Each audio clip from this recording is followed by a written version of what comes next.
I am Cynthia Richie Terrell, the founder and director of Represent Women, and I'm very excited to welcome you to our fourth annual Democracy Solutions Summit, the only democracy summit that features all women experts.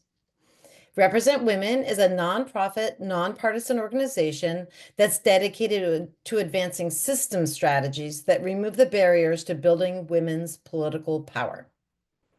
Considering the times we're in and the challenges we are facing as a nation and around the globe, I feel more motivated than ever to dismantle our outdated systems and build a 21st century democracy with gender balance at every level of government. We need our nation's best and brightest at the table to solve these challenges, and that simply won't happen when half our population is underrepresented. But before we dive into the promising solutions, it's important to understand the systemic barriers that we're trying to address. Our political system was designed centuries ago with a certain demographic in mind. So it's no surprise that women face hurdles at every stage of the political process, from running to winning to serving and leading. Due to outdated norms and systems, women are under-recruited and underfunded. When it comes to women winning, the systems we use to choose our elected officials really matter.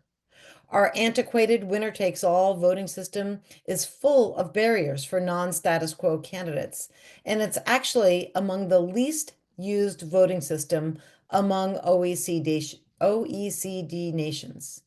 It's no surprise then that the United States ranks behind nearly all of our democratic allies in the percentage of women elected at the national level. But it doesn't stop there. Legislative workplaces were also not designed with women and parents in general in mind. From low to no pay, no on-site childcare, extremely challenging legislative schedules, and very little transparency around committee leadership selection, women often find that a career in politics simply isn't viable or safe. Today, women and other marginalized communities face new and unprecedented barriers, in addition to those caused by our outdated systems. As threats to our democracy continue, we need women's leadership now more than ever.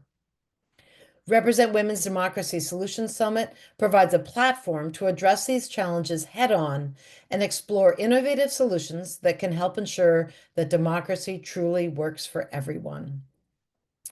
This year's summit touches on policies and reforms needed at the local, state, and national levels of government. Women often get their start running for local office, including student government, and make their way up through the various levels of elected office.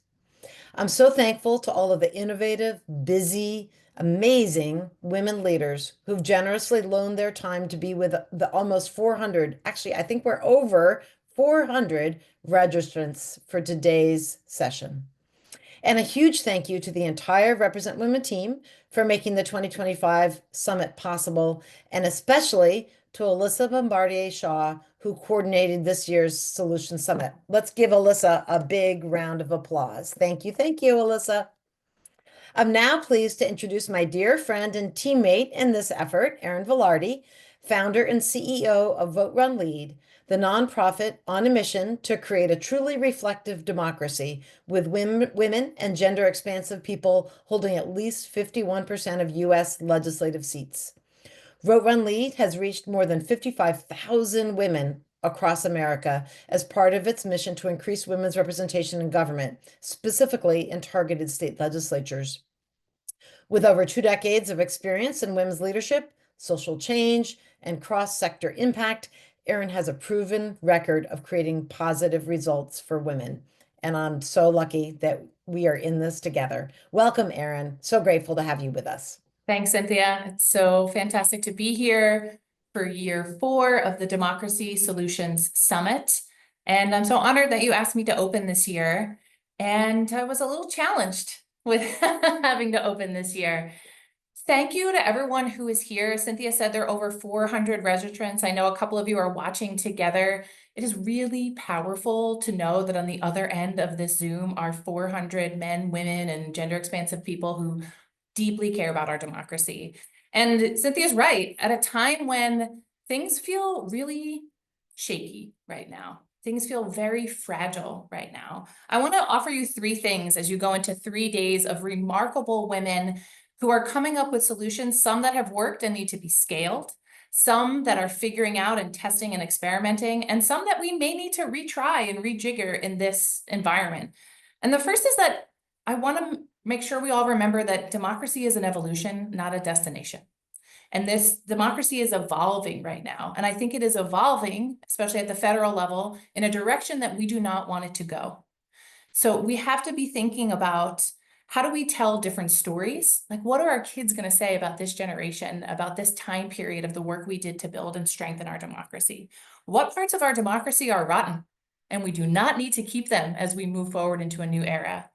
Some of us are going to need to roadmap this. Some of us are going to need to come up with creative solutions. Some of us are going to need to amplify the good solutions that Represent Women has already been sort of yelling at the rooftops. But we have to remember that it is a journey and an evolution, and that it is our responsibility to carry that journey and that evolution as part of our life's work, as part of being a citizen, as part of being a civically engaged human being, not just in the country, but in the world. And two, especially for women, and our work at Vote Run Lead, as Cynthia said, is to really imagine a world where our democracy is truly reflective. And that means that actually women are the majority. That reflection means that we are at 51%. But when we think about our democracy, and as we think about the solutions that you will hear over the next couple of days, I want us all to remember that originally this system was not built by or for us. We were not included in it. We did not actually become a fully enfranchised democracy until the Civil Rights era, and those laws were fully passed in 1970. We are a young democracy. And so if it hasn't been built for or by us, what do we want to keep? What do we want to evolve? And the strategy of women of color, of gender expansive people is both the solution and the strategy. Getting more women into positions of power, getting more women into government is both an indicator of the health of our democracy, and it is the means to maintain a healthy democracy. And the third thing I wanted to just say is that there's so much change happening. There's so much rapid change happening. It is important for us as individuals in this community to stay in community with one another, to text your friend that crazy idea. I'll put my email address in the chat, to make sure that we are finding community and partnership with one another, because the hard part of change is the internal transition. Change happens around us. We can't control much of the change that is occurring, but we can navigate and manage that transition, and we can orient ourselves towards agency in this democracy. The small bits of agency, the big pieces of agency, whether we decide to participate in the boycotts, show up on the streets, run for public office, which Erin at voterunlead.org is my email. If you are thinking about doing that, do it right now. But to orient ourselves towards agency, to orient ourselves towards the possibility, to recognize that this moment may not actually be the setback that we think it is, but could potentially be an accelerant for the things that we want. Because when this is over, we are holding the ball. We have to know what we want to do with the ball. We have to have a vision and a roadmap for what that means. We have to have a democracy bill of rights in every city in America and every state legislature and potentially in our constitution. We have to be bold in what we're asking for. We have to give people a real alternative as to what we believe this democracy should look like and should function. We should be clear about that. We should be steadfast about that.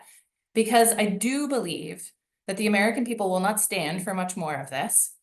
I do believe that we will have 2026 elections.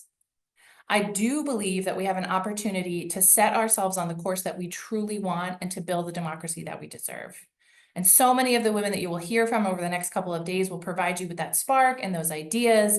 And I just ask that you be open to that evolution, be open to that journey, be open to new ideas, be open to reaching out to people that you have yet to reach out to, being in communities you have yet to be in, and to consider the highest form of civic engagement, which I believe is serving your community as a formal and public elected official.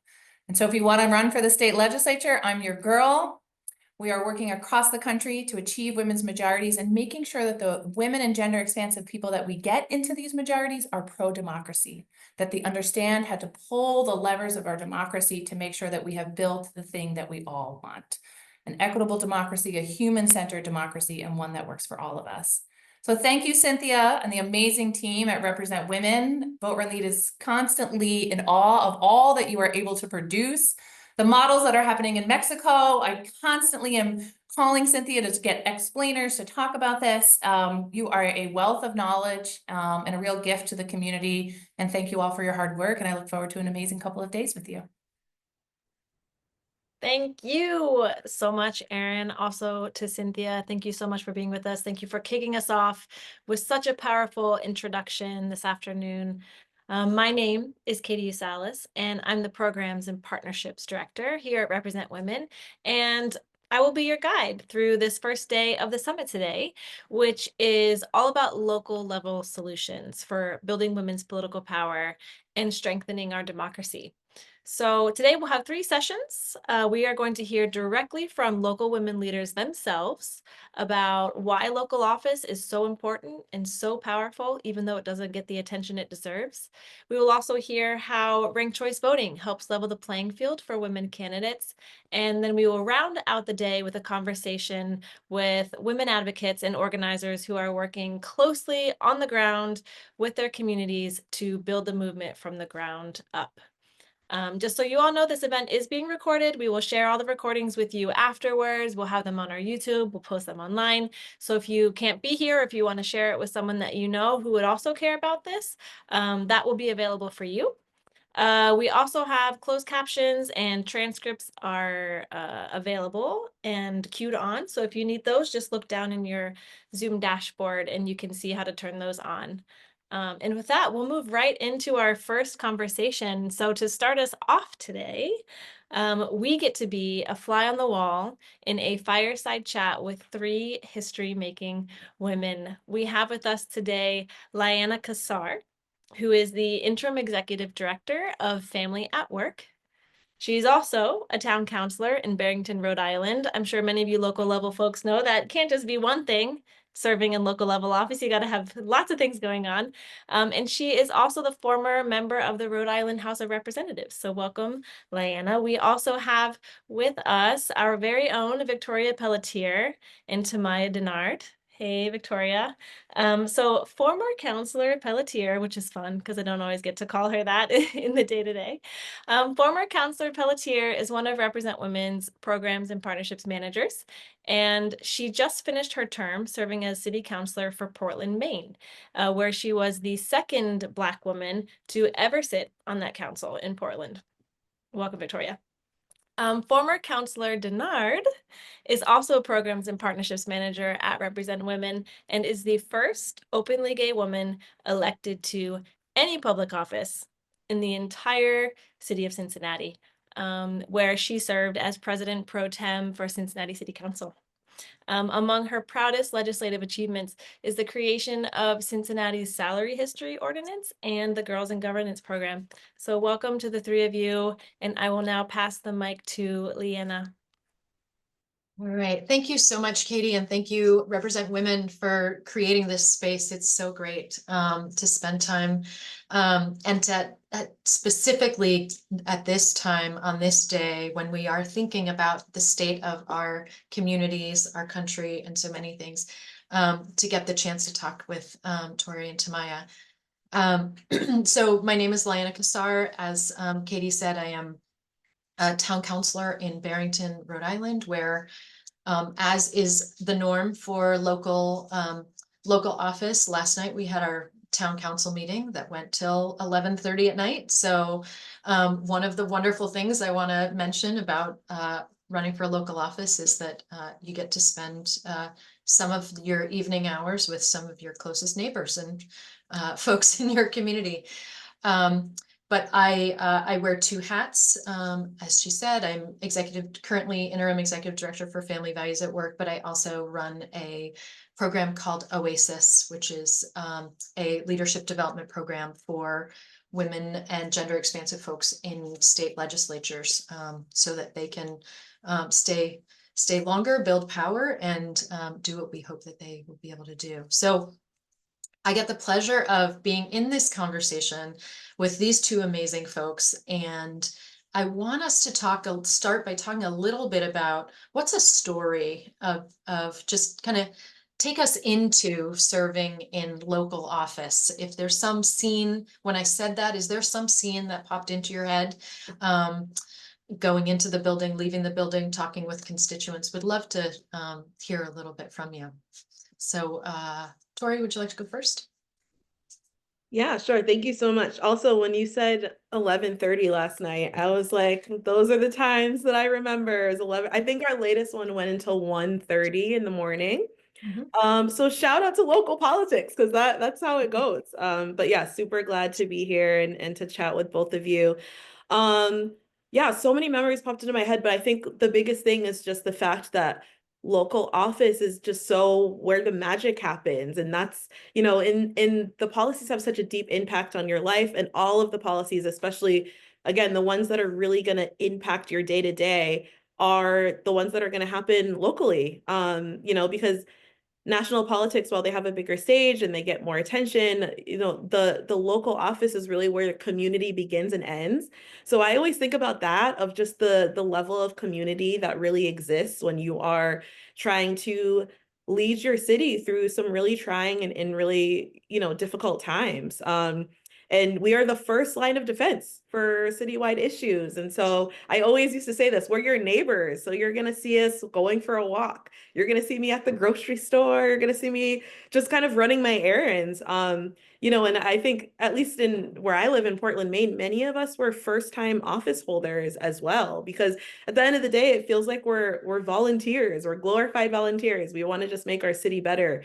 So so many things kind of came to mind in terms of just memories of being in office, and really that connection that I think gets to be built with the people of the community that I'm serving in such a different way than in national politics. And, budget conversations that we've had, and talking about police budgets, and talking about transit, and talking about like the sidewalks and the streetlights, like stuff that people don't think of. Like I never knew I would get so excited when I got a streetlight fixed. I was so happy, but like that's where the magic happens. That's where the connection happens. And so, thinking about the bridge between the people we serve and the people who are on the front line of politics, it's very, very small, I think, because we're your community, we're your neighbors, and a lot of us just ran to make this a better place for all of us to live.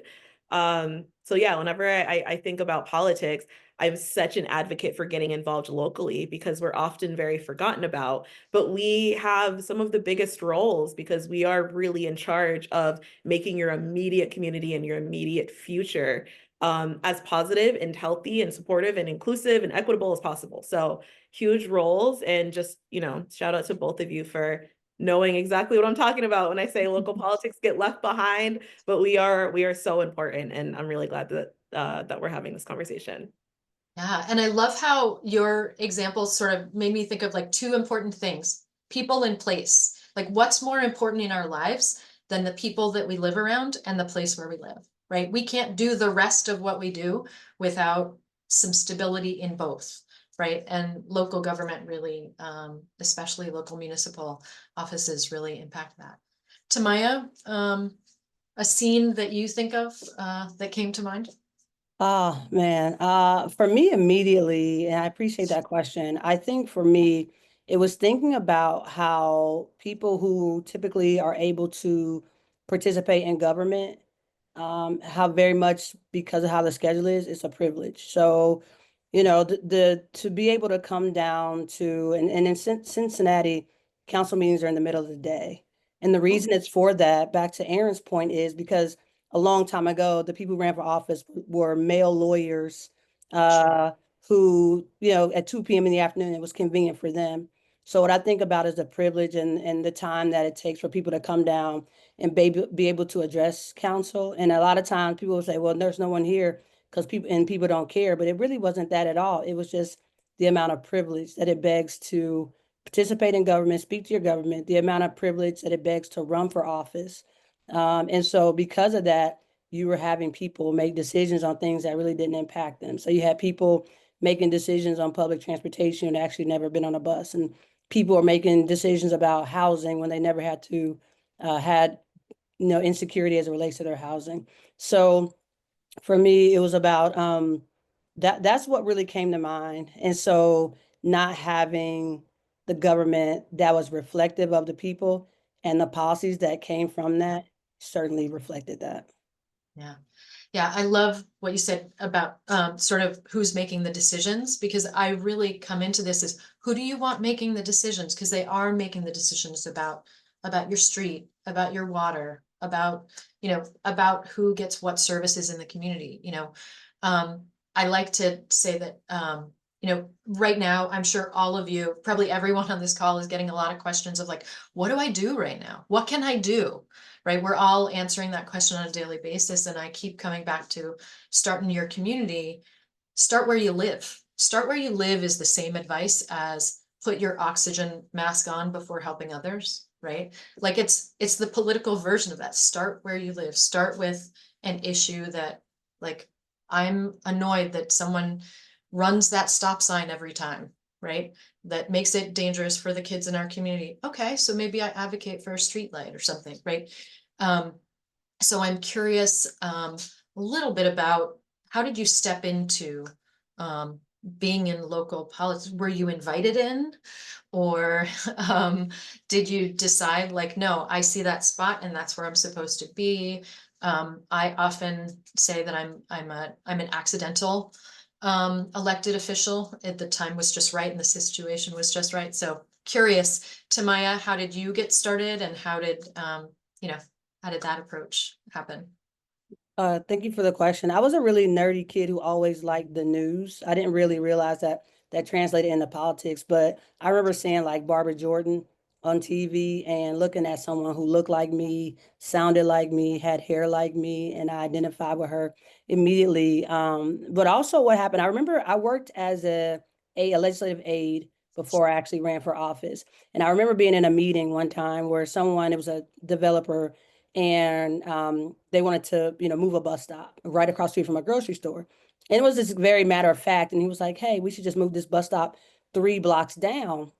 And if you're in a car, that's no problem. But if you've ever been in a wheelchair, you've ever pushed a stroller, you've ever walked to the groceries with, carrying bags in your hand, that 3 blocks makes a big difference in terms of where that bus stop is. So I looked around the room and I knew that if I didn't say something, no one else would. And that's really what triggered me to even run for office, because I started thinking about all the rooms that I was in and recognizing that nobody looked like me. And it wasn't just like look like me, but it was that shared experience, like having, grew up on, government assistance, and, being the first person in my family to graduate from college. So my lens was very different. And so really that was really what, when I looked around the room and looked at how it was kind of like a monolith and everybody had to live the same experience, I figured I wanted to do it, because also what I was finding was people who, and I'm not speaking like in absolutes, but what I was finding more often than not was that people who cared about the community didn't understand politics, and people who understand politics didn't care about the community. So it's kind of, I was in that space to be able to be in both worlds. Awesome. Yeah, thank you. Tori? I love that.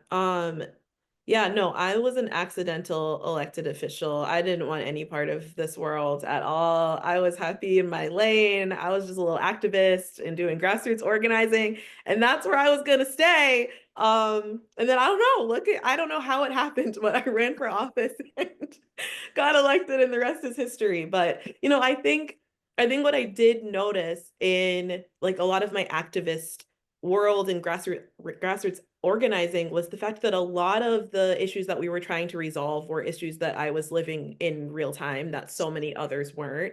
And I know Tamaya touched on this as well. So, thinking about conversations on housing affordability and housing equity and renters' rights. Like for a while, I was one of the only renters on the council. I didn't know that they didn't have like that representation that's so important of like speaking up for people that aren't homeowners about like where our rights are and how we're going to make sure that we're not getting priced out of the cities that we live in and deserve to live in, and racial equity and climate equity, and all of these issues that were really impacting me on a day-to-day that weren't impacting others. So I think it's really interesting thinking about like my path to being an elected official, because it was pretty unique. But the thing that I noticed was, by design, government had never spoken to me. And that's probably why I was like, I want no part of this, because it wants no part of me. And it's never beckoned me. I've never really seen anybody in there that looks exactly like me, that speaks like me. And so I think that's what really drew me in, was the fact that I really wanted to make sure that I was part of the problem that I was trying to resolve, but could also speak from a true lived experience of having gone through that myself. So I think my plug for people that are watching, not everybody has to run for office, of course, but I think the thing I always want to name is that I was like a random person. I didn't have a poli-sci degree. Nobody knew who I was other than being an activist. And the only thing that I wanted was a Portland that worked for everybody. And that included myself, that included marginalized identities, young people, renters. So I really wanted to be in a city where I could be part of that change. And I think wherever you start, whether you're somebody that wants to run for office or you just want to get more involved, we really, really need you. We need those voices at the table. We need people to go to meetings. We need you to give public comment. We need you to have watch parties with your friends. Pick a subject. We know there's something in there that you're going to care about. Pick a subject, talk with your friends, and make action and make movement in any way that you can. Because again, the local impact will be so much more intense and you will feel it immediately. And so, whether you want to run for office or just want to start advocating more, I think that that's really where those conversations need to begin. I love how you both framed that piece of the conversation, because you were talking about your power, right? The power that you used, the power that you grabbed, right? Not in a power grab, but the power that you reached out and took for yourself so that you could use that, be in that space and use the power that that space permits you to have, right? That decision making. And so I think very often as advocates, we think of how we're going to use our time, energy, attention, resources, talent. And we think of it as, this is the effort I'm putting in, but it's also, this is the power I'm building. The more we are in those spaces, the more we give license to build power for others to come in and build collective power as well. And I'm curious, we only have a couple minutes left, but how did you talk about the power? Or how did you think about the power you started to have? When I was elected to the state house, people started calling me rep all the time, which was sort of a funny thing. And now you get called by your title, right? But a lot of folks run for office because they want that title and they want that prestige. But I think a lot of the reason why the three of us got into this space was because we wanted the power to make change. And so I'm curious if you have any reflections about how power has been part of your life now that and how have you used your power now that you've worked in municipal and been elected to municipal office? Yeah, I think it was weird. Like once you're an elected person, like the titles, the counselor, which I was like, that's okay. You can just call me Victoria. Right. Let's not even do that. It's weird. It makes me feel weird. But I think a lot of what was really important to me was narrowing the gap again between local government and the people that it is supposed to serve. So I really worked hard to try to make local government as accessible as possible, which meant, what are we talking about? What does this mean? What does this document of legalese mean that I don't even understand? What are Robert's rules? I don't even know what those are. Let's like figure out and kind of like pull back the curtain on what's happening in this government space. And I think that was really important for me to do in this new kind of power position that I had, was the fact that for the very first time, I felt like I had a microphone in an institution that never wanted me in there. So what am I going to do? I'm going to try to bring in more individuals who also have felt like they have been cast out from local government. I'm going to make this more interesting. I'm going to make this more exciting. We're going to talk about what's happening. How do you give public comment? I think even that, like 101s for people that have never been to meetings. When do the meetings start? How do I get on a committee? How do I serve on a board? Just all of these things that I think that we miss when we're talking about how to get active in your community. And again, I think a lot of that is by design. I mean, a lot of times, that's the reason we have these meetings at 5. That's the reason why you have binders this large filled with documentation that, again, I didn't even understand. I'm not even joking. I had no idea what Robert's rules was. I still don't really understand it. So it's one of those things where it's like, if I have the microphone and I have this level of power, I want to make sure that everyone that comes in after me is somebody that feels empowered to be part of this conversation. Without a poli science degree, without years of experience, you can go in if you care about your community and you want to work hard. And the biggest thing is, and somebody who, the first Black woman who got elected in Portland said this: it's important to be the first, but don't be the last. So I was the second. It's important to be the second, don't be the last. And so I think it's really, again, imperative for us, when we do get this level of power, to use it responsibly and use it wisely, but really empower the next generation. That's what I always wanted to do, of young Black leaders and young Black women, to go in there and do it even better than I could and pave this way so that they can have less obstacles than I had going in. So I'm really excited for that. And I'm hoping that, as we move forward with the changing of how we look at leadership, that we're going to see a new generation of really incredible ideas and a new generation of people that are empowered, because I saw people like the three of us go in and really work hard to serve our community and feel inspired that they can do it too. Awesome.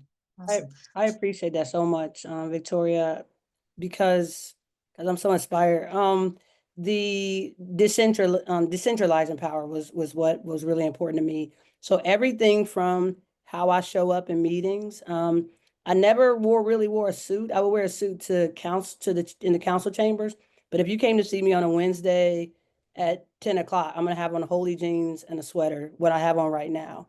And even when it came to legislation, I recognize that I don't know everything, and a lot of politicians have difficulty with that. So I would want to bring people in the room who knew these things. I took my oath on a folding chair, a la Shirley Chisholm, instead of a Bible, because I wanted people to know I represented them, and that folding chair was me, not giving people access because they already have access, but making sure I'm intentional about them knowing that they have access to our office. So whatever it was, whatever legislation we were working on, we brought people intentionally into the space to coach us on it, talk with us about it. We recognize that people who are closest to the problem are also closest to the solution. So we are working on an issue of housing or accessibility. We're going to talk to people who are experiencing that every day. And that was really my mantra. Every day I went to City Hall, is recognizing and being humble enough to know that I don't know everything. And it's okay not to know everything. And so local government and its proximity is where the power is, because as Victoria said, that's where, the bread and butter of everything. It actually doesn't come from DC. The bread and butter is your local government. And sometimes it's not as sexy as DC, and people don't like to vote in highest percentages they do in presidential elections. But all politics are local, and it's really important for people to engage. I always say, if you want to know what a city values, see their budget. And once you look at that budget, you know exactly what the city values and where the priorities are. Absolutely. I love that. And I think both of you really pulled out the idea of what you did with your positional power. And what you did with your positional power was to expand the community's access to the places of power, right? You talked about bringing people in either through representation or physically bringing them in. And one other thing I think that was interesting, Victoria, you said about Robert's rules, which really becomes, the power that is through the process, right? The power that comes through really knowing how to play this game, how to be in this landscape. And so there's the sort of process related power, and then there's the positional power and how you use those and who you use it for, right? Because I think it's very easy to use it to make sure you get you get a chair position, or you get appointed to a commission or something. But when you use it for the community who elected you, it's that's a different way of being than the transactional power model that is the one that, as you say, was not built for us. It wasn't built for us in mind. So any final thoughts before we wrap up on what you'd like, if someone's thinking about stepping in to run for local office, what's one thing you want them to think about? I would say the thing that they think keeps them from running for office is probably the thing that makes them most qualified to run for office. So if you're interested in running for office, don't allow, I work every day. That's probably why you're going to be a great public servant. It's because I have too many kids. That's probably what's going to make you a great public servant. Because I didn't go to college, that's probably what's going to make you a really good public servant. So just don't allow the noise of who you think, what you think keeps you from it, from running, because you're probably the ideal candidate. I agree with that 100%. And I would also say, talk to other people, especially if you're a woman of color, talk to other women of color who have also run for office in your community, and make sure you understand, I guess everyone's experience is different, but I think that would have helped, I think, for me and so many others, if we had more individuals to talk to who have been in this space. And take care of your mental health. Have a plan of how you're going to tap out. Make sure your family knows, your community. Have a space where you can take a break if you need to, and you can make sure that your mental and emotional health are solid. So that would be my advice. Awesome. Thank you for such an excellent conversation. I'm starting to think I want to like subscribe to this podcast because you two are fabulous and really inspiring. So I'm going to hand it back to Katie. Thanks so much for being in this space. Thank you. I subscribe. Me too. I subscribe to the podcast, please. It's honestly such a joy and such a privilege to work with Victoria and Tamaya every single day, truly. Thank you also, Liana Kasar, for moderating for us. Thank you, Victoria and Tamaya, for your time, also for your service, all three of you. What a treat to be a part of such a raw, real, and really important conversation about the importance of representation and the power of local office. We will now take a quick break, and after that, we'll come back and join a panel discussion called From Portland to Portland, Women Winning with Ranked Choice Voting. We'll be right back here in 1 minute.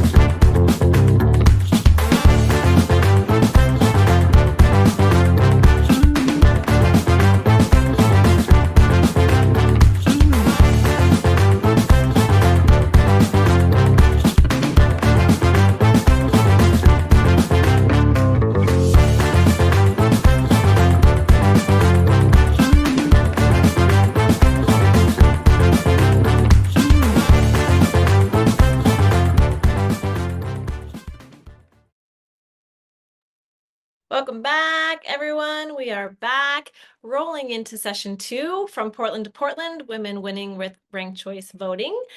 This panel conversation will include an audience Q&A, so please type your questions in the Q&A box down there in your Zoom dashboard. And now let's meet and welcome our speakers. First, we'll start off with our moderator, Marcela Miranda Caballero. Hi. Marcela is a campaign strategist, a fundraiser, and a policy expert. She currently serves as the executive director for the California Ranked Choice Voting Institute, or you may know it more familiarly as CalRCV, where she leads efforts to create a fairer and more equitable voting system in the largest state in the country. Welcome, Marcela.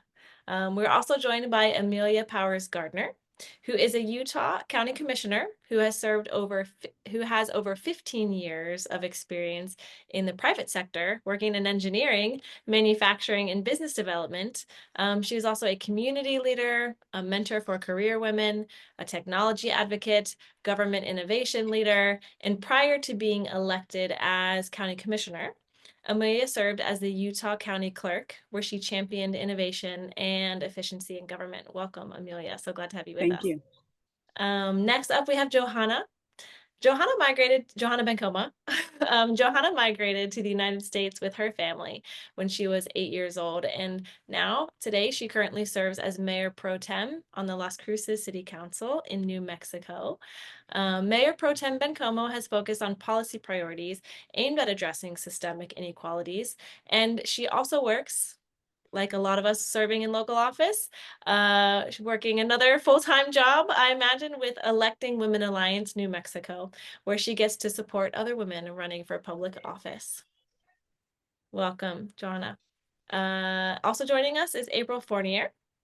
Hi, April. April is the Senior Training and Voter Engagement Strategist for Native Organizers Alliance, who is committed to providing training, coordination, and support, building strategic partnerships to support voter engagement activities, and supporting the outreach and education for long-term political power building in Native communities. April is Diné, and she currently resides in Portland, Maine, the unceded and ancestral land of the Wabanaki Nations. Welcome, April. Thank you. And last but not least, in this powerful panel, we have Candace Avalos. Candace is a first-generation Black Tina whose pronouns are she, her, ella, and she is the daughter of Black Americans from Southern Virginia and Guatemalan immigrants who relocated to Washington, D.C. in the 1970s. For over a decade, Candace has been dedicated to Portland, Oregon, and as the District 1 counselor, she continues her advocacy for Portlanders, striving for a more equitable and prosperous future. Wow, wow, wow. I will pass the mic now to Marcella. I can't wait to listen. Awesome. Thank you so much, Katie, and welcome all of our panelists. It's so great to finally meet you, even though it's virtually. Hopefully, we're all going to be able to meet someday in the flesh, in person. So that being said, I just want to briefly take a moment to thank the whole Represent Women team and Cynthia, Richie, Terrell for putting this together. It's so exciting that we have this space where we can share as women to talk about such important issues that are facing our country and our world. So I'm really thrilled to be here, and I'm delighted to share this space with these amazing women. It really excites me to be in a room virtually with such powerful women that are working to strengthen our democracy. So that being said, having been a campaign manager leading up to my role here at California Ranked Choice Voting for local, state, and federal campaigns, I can say with great confidence that all politics is local. It really does begin with local campaigns, and local campaigns are just so different. Local offices are really the core of all change, at least in my perspective. And I think that many of you who are on this panel, you understand that. It's probably why you started to run for office to begin with. And you understand that people are worried about, table issues. How are they going to pay for a gallon of milk? Are they going to pay for a gallon of milk versus a gallon of gas? Can they get to work and school on safe roads if there's a pothole on the road? Do they have safe parks, that are clean, that are up to standards for their children to play at? So you understand the importance of these issues, and that's really what people care about, those everyday, day-to-day issues. So for this reason, I think it's important, at least to me and to the reform community, that we think more on a micro level of how to identify these issues and how to connect them to ranked choice voting, and how to really make that connection between our constituencies and help them understand why RCV is just so important, and it's going to be vital to our success as a reform community. And so that being said, I want to give you the floor to kind of share your perspective, share with us your journey into politics, why you got involved, and how you've seen ranked choice voting impact women candidates in Portland and in your respective areas, and how you see this changing and our political landscape for the years to come. So that being said, I will popcorn to someone and see who wants to start, unless someone wants to go ahead and go first. I'll go first. Awesome. Yeah, so I can talk about my experiences. As mentioned in my introduction, I first ran for our clerk auditor position. And when I was elected to that position, I was the first woman that had ever been elected to the clerk auditor position. And I think one of the things that was pivotal on that, when it came to the auditor aspect, auditor is kind of not really an accurate description of that. It's more of like the CFO. It's overall of the finance and accounting and budgeting. And I literally had people saying to me, well, you don't have an accounting degree. Are you going to understand it? It's like, I'm an engineer. I understand numbers. I'm sorry and they did if that to I had you. been a man, I don't think they ever would have asked that. Yeah. I don't think they ever would have asked, asked that had I been a man. But as a woman, they said, "Are you sure you're going to be okay with the numbers and the finances?" And I had to explain to them, "Yeah, I'm an engineer. I've got a full corporate I got career. this. I'm going to be okay. I promise. Like, I get numbers. We're going to be okay." And uh, and in fact, fast forward, I became the first woman ever elected as a county commissioner. So in my area, my community does not have any problem electing women to school boards or city councils or to part-time mayor positions. They're used to electing women to positions that pay very little and are part-time. But what they don't typically elect women to are full-time positions. And it goes back to the stereotypical old adage of people saying, what is going to happen with your children, right? And what I discovered is when I went into the ranked choice voting election, that was the first election where I didn't get those types of questions. I wasn't getting that "who's going to take care of your kids" question. I wasn't getting that "are you going to understand math" questions. All of a sudden, I was getting what are the differences between you and your opponents on policy? And all of a sudden, the conversation became so much more about policy and so much less about ad hominem attacks. And that's really where I shined. I mean, I'm a super nerd at heart. And so when people are asking about wonky policy questions and about numbers, that's really where I shine. And that's where I was able to set myself apart, is when we were getting into the nitty gritty and we were getting into these issues. And I went ahead and was elected as the first woman to ever serve as a county commissioner in my county against 8 men. And then I turned around and appointed 4 of those men to boards. Because on the campaign trail, we spent so much time talking about policy and not character assassinations that A, I was able to develop friendships with them, but B, I was able to understand where they stand on policy. So when it was time for me to appoint somebody to the planning commission, I looked at one of my opponents in the election. When it came to the housing authority board, et cetera, and half of the people that I ran against, I appointed to boards, which means we all got to serve, right? And that's a dynamic. I've run in 3 elections now. One was RCV, and the RCV one was the only one that we focused on policy. And so I think that that's really a differentiator, particularly for underserved, underrepresented populations, women, et cetera. Awesome. Thank you for sharing with us. Who would like to go next? I'll do it. Awesome. Hey, Alana. Hi, Candace. I have had the great privilege to be in different cohorts with these 2 incredible women. So I'm just thrilled to see them and be on the same panel. But so good to see everyone. April Fournier, Portland, Maine, so Portland East. And I am an at-large city councilor. I'm in my 2nd term, which is amazing. But the first time I ran, it really comes down to those kitchen table issues, right? So I had been a homeowner in Portland for years, and city policies had changed, and it came down to plowing my sidewalk and being able to have safe passage for my kids to get to school, and fighting with my counselor who never responded over and over and over again to try and get this done. And so then when his term came up and we started to watch, this was right in 2020. So when COVID had hit, everything went virtual.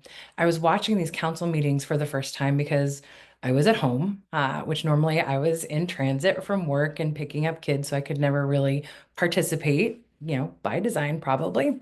And so I was able to first and really finally see these council meetings, up close and personal, and watch our counselors' reactions and interactions with the public.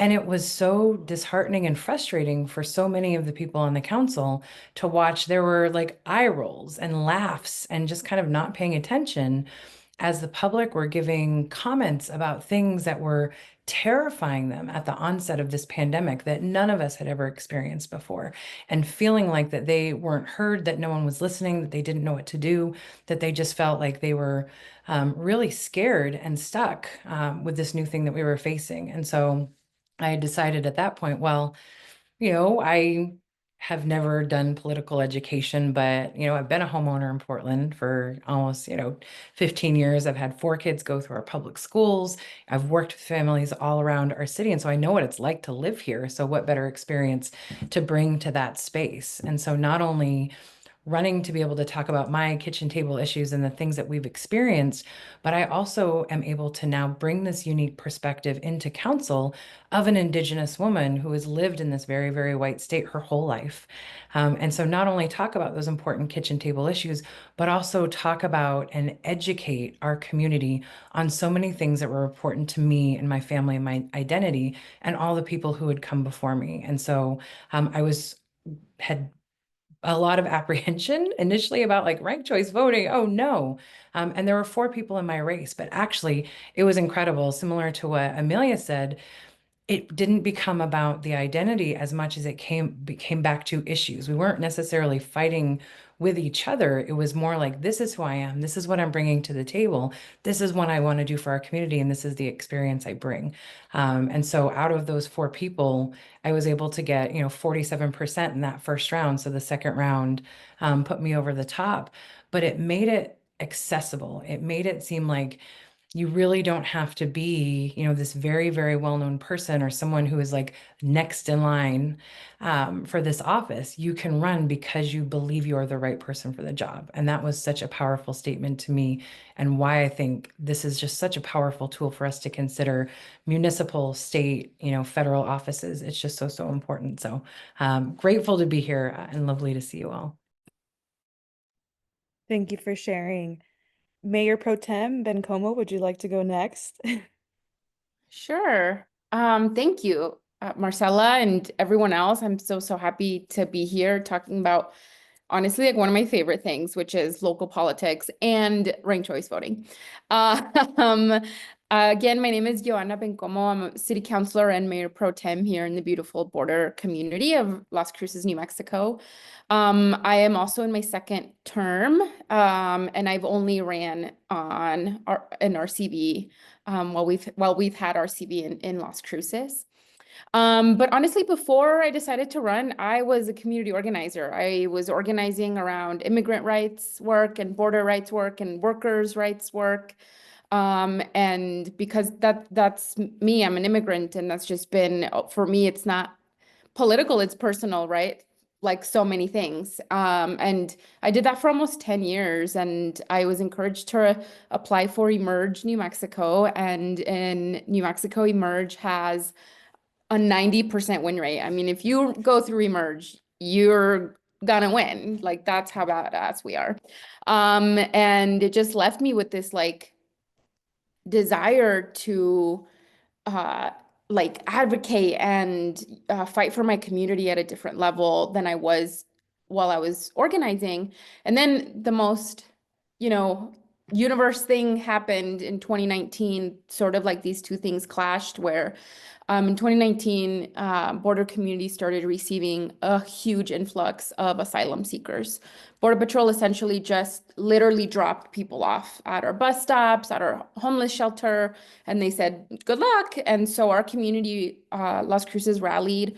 We organized so many volunteers and folks to support folks go through the process of like that initial process of their asylum case, and then go to their final destination in the United States.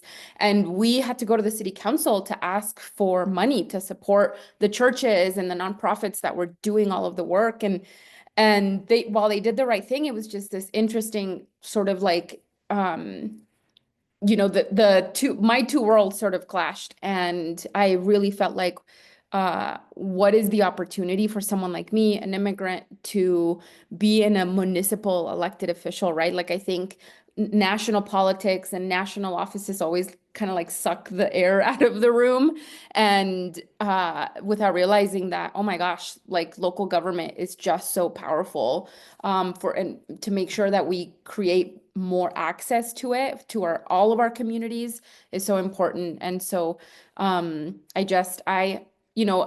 and maybe we can talk about this later. Of course, like I said, I'm in my second term. Things have really changed since the first time I ran in 2019. Often I feel out of integrity recruiting more women and women of color to run for office because of how nasty politics have gotten.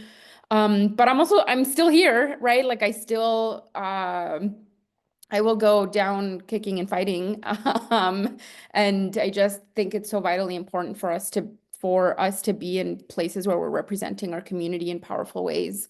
And RCV, I feel like, has absolutely been able to create not only like a power building mechanism for women and women of color, but also created access to be able to run. And I honestly, I can't wait to get more into this because often people are saying, the haters are always like, oh, you cheated, you did whatever, which is always what they go to when they can't win, when they can't beat you, they have to say that to you. And so I'm always like, there's no cheat code, right? It's about building relationships and it's about being relational. And I feel like at the core, that's what ranked choice voting is. And at the core, that's how women lead. And that's why we keep winning. So it's not rocket science, but it is powerful. So I'm happy to be here.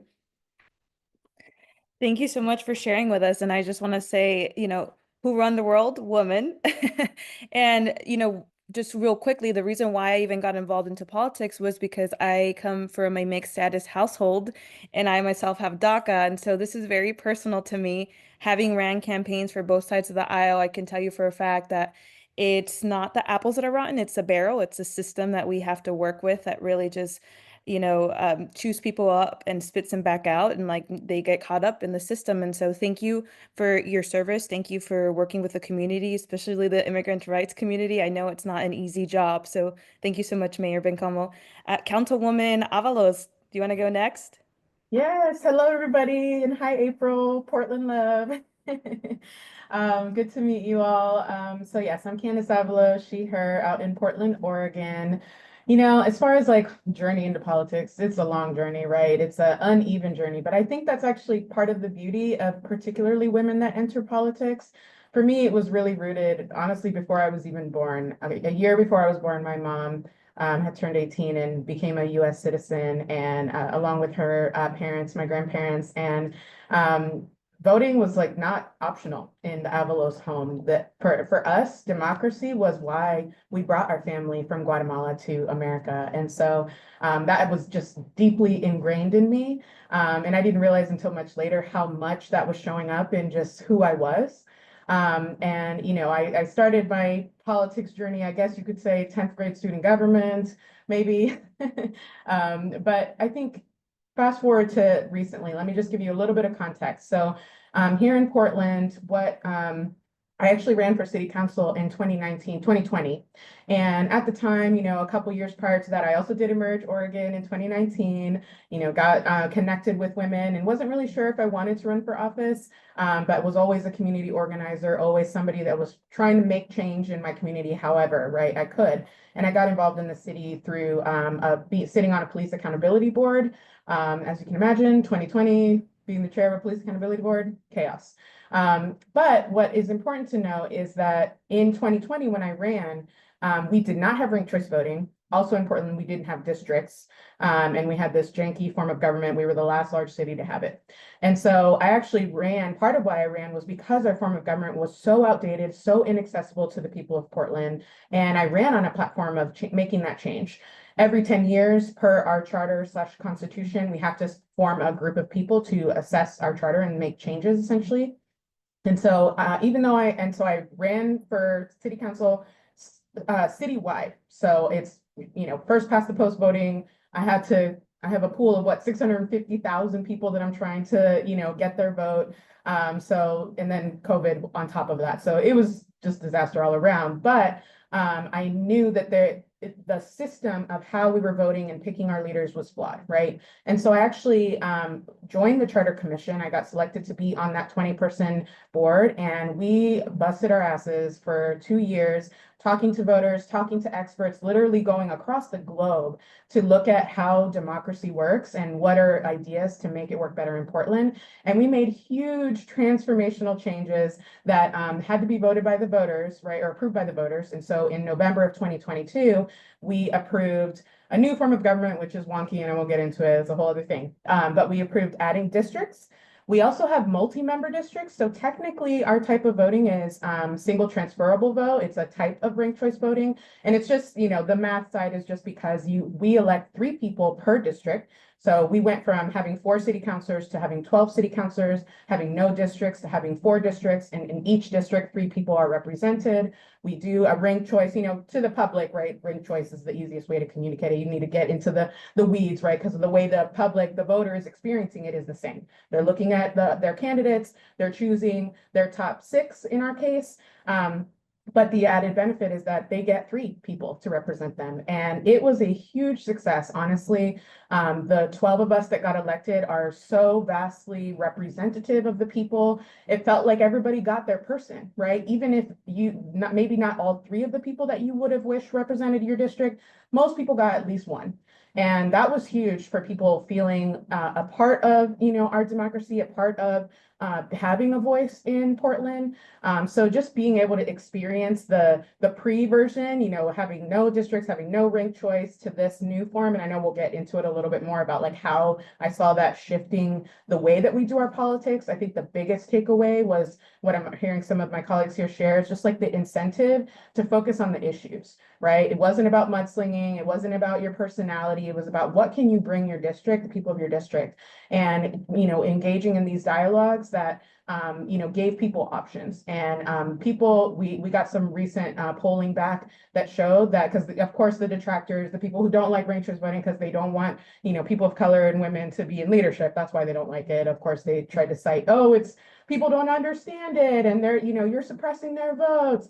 The polling that we got back shows that an overwhelming majority of Portlanders understood how to use their ballot. It's simple, right? We don't give voters a benefit of the doubt. It is not a difficult thing to understand. And if anything, people understood that having more choice means they have more voice. And that was really the message that came out of our election. So happy to share more, but that's kind of my intro into this world. Thank you. Thank you so much for sharing, Councilmember Avalos. That actually leads me into one of the Q&A questions that I have here from the audience. Unfortunately, our time together is coming to an end, so I do need to move on to Q&A from the audience. But somebody here asks, do you think the RCV election process affects how you govern after you get elected? I know many of you mentioned how it changes how you campaign and what's being talked about during a campaign. But has that changed how you govern? And if you were in an election that was not RCV, but then now you have an RCV election, did it change how you governed? I don't know who wants to take that one first. Yeah, I've been elected on both. And okay. Excuse me. So I think it definitely changes because you definitely recognize that you're representing more people, because the people that helped you, for my ranked choice voting election, it was round 6 that I won. Right. So I won in round 6. And I recognized that there were a lot of those people that I was their second vote. And so instead of just representing the, 43% of the people who voted for me in round 1 or whatever the case may be in a plurality race, you recognize that you're representing everybody. And this is something that I've tried to even impress upon my fellow elected officials that didn't get elected using ranked choice voting, that once you get elected, you represent all the citizens, not just the ones that voted for you. And I think that that's something that people forget. And I think ranked choice voting really brings that to the surface, that you represent all of the citizens, not just the ones that voted for you in round 1. Absolutely. Does somebody else want to answer that question? And then I'll move on to another one so we can get some more questions in. Any takers? I'll just add that. Sorry, Councilwoman. I'll just add that. Look, I think for me, I've always been very clear about the commitment that I made when I ran, which was to run as myself. And the moment I started shaving pieces of myself off to try to ensure a next re-election, that maybe I should rethink my decision. And so I don't personally think it changed the way I governed because of just that mission I had around I'm gonna govern the way, as opinionated and as outspoken and as all justice oriented as anything. And I do sometimes, I think there's something to say about governing in order to get reelected, that I just feel like if you're here thinking about running to not adopt that mission, I feel like that's dangerous to yourself and to the people that you represent. Awesome. Thank you for sharing with us. I'll move on to Miss Samantha's question here. How did you get RCV implemented in your community? I don't know if Councilwoman Fournier and Avalos want to take that one on. Yeah, sure. I can kick it off. I mean, it was definitely not without strife, and it's important. I think because Portland was kind of behind on so many like basic reforms to good governance that we could learn from everybody else and see what the pitfalls were and see what the messaging was. And so, I think it is important to understand your opposition when it comes to trying to implement it because you can easily debunk it, but it is very insidious, right? Especially around the biggest narrative was that people are going to be so confused that they are going to lose their right to vote because you're going to confuse them so much they won't know how to vote. And in particular, in my city, my district is particularly different than all the other three districts. We have almost half of the city's children live in just my one district. Our district is the average income in every other district is $90,000. Mine is $60,000. It's the most diverse, most, working class people of color. And so the outcome of that was people like we had a voter turnout was lower, right? And people were like, that's ranked choice's fault. And people out there don't know how to do ranked choice. And not only is that just horribly racist to just say, oh, brown people don't know how to read a ballot, like, screw you. But also, it's just not true. And it doesn't speak to the root causes of why people want to vote. And if anything, I would say that my district, when I was knocking on doors, I was knocking on people's doors who were like, who the hell are you? I've never seen a politician in my life. But once I explained it to them, like I had this one woman who was like, hey, can I bring my ballot and show you? Can you show me? And I just gave her a quick little, that's all it is. Just, she was like, oh, that's what I thought it was, right? And that sense of confidence and people that had never really voted ever were coming out to vote because ranked choice made it accessible to them and it made it feel like they were actually going to be heard and they were going to be represented because they had more choices. So I think it's important to just understand what the opposition is and build a strong narrative that is around working class people because that's really what this is for, in my opinion. Yeah, and just real quickly, I think, so for Portland, I think we started ranked choice voting with council or with our mayor's race in 2011. And so we've had it for a while. So then we expanded it from the mayor's race to council and then from council to school board. And it's really with this eye of how do we make elections more fair? How do we also create more representation instead of having the same 5 people sit in seats for 20 years? We really want to have a reflective democracy. And then the other piece we implemented was having public funding. So having clean elections at the municipal level so that you didn't have to raise a war chest to be competitive and to be able to get one of these seats. You could really just collect some of those qualifying contributions and then unlock money to be able to run a campaign. So I'm so proud of our Portland that we have really been working at this for more than 10 years. Thank you so much for sharing and thank you for leading us in Portland and showing the rest of us in the country how to do this. I'll take one last question. I think we have maybe a minute or two. This one's from Trevor Martin. Could you please elaborate on how RCV increases access to women and people of color? Is it because of cost? Is it because you can run outside of party apparatus? Is it because it lessens the stigma of running against endorsed candidates? That's a good question. I can address this one just a little bit. So one of the things that I think, thank you, Commissioner. That matters is a lot of women tend to run differently in that if a woman is too assertive, it's very off-putting to a lot of electorate. If a woman is too assertive, people use derogatory terms to describe her. Whereas if a man runs and is assertive, he's assertive. And if a woman's assertive, she's a derogatory term. And so women, when we're running in the public space, we have to be a little bit more taken back. And because of that, even if we're really smart and even if we're really determined and even if we come in and get stuff done, a lot of people will rank us number 2. And it's not fair.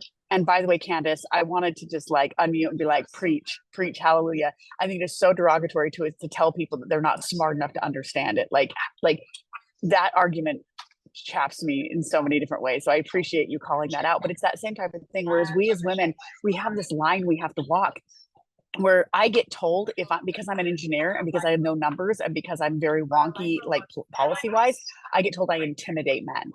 So I purposefully have eyelashes and painted nails, and I curl my hair when I'm running to try to not intimidate the men. But because of that, a lot of people wonder if I'm assertive enough, and so they'll rank me number 2. And women, it's not fair that we have to be up against that, but ranked choice voting really strips that away, because a lot of people will rank us number 2, and that's where we end up winning. I'll just add that one, you're not intimidating, they're intimidated, which I feel like is Exactly.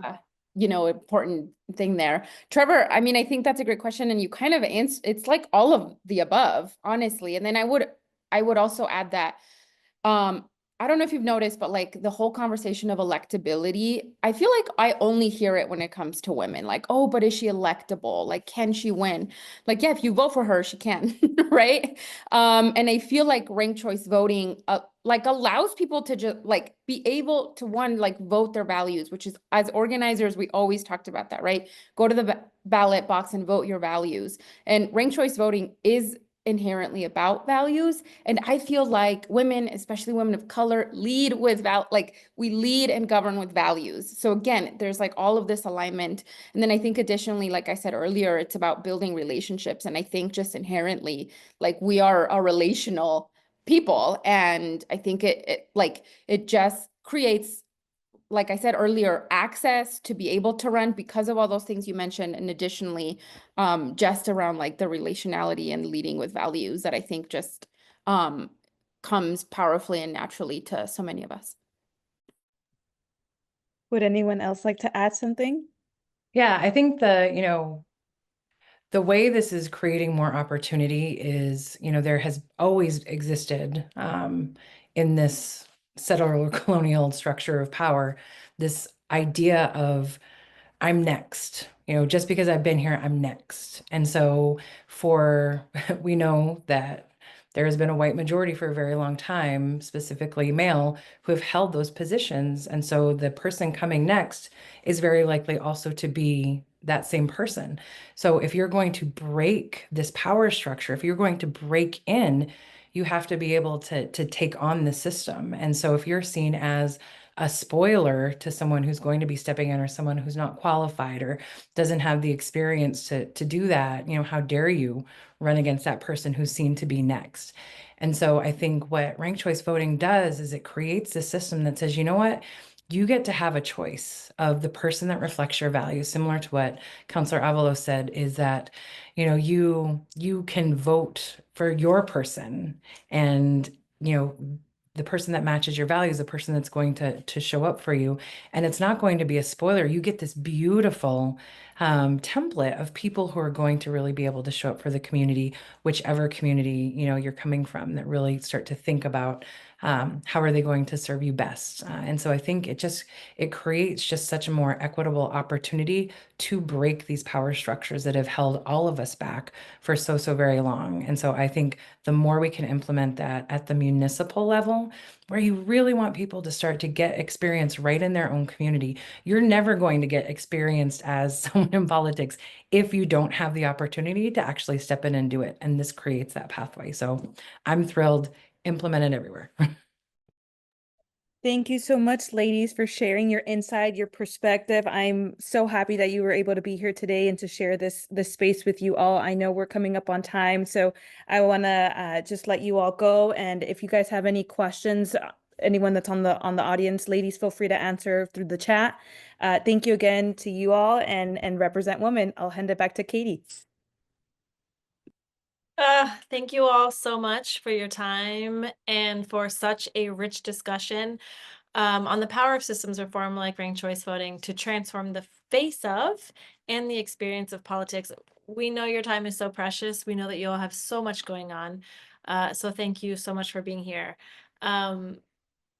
what a cool conversation from coast to coast, women from coast to coast, also across party lines, across partisan conversation among women, cooperating and discussing the need for systems reform to build women's political power and strengthen our democracy. I love it.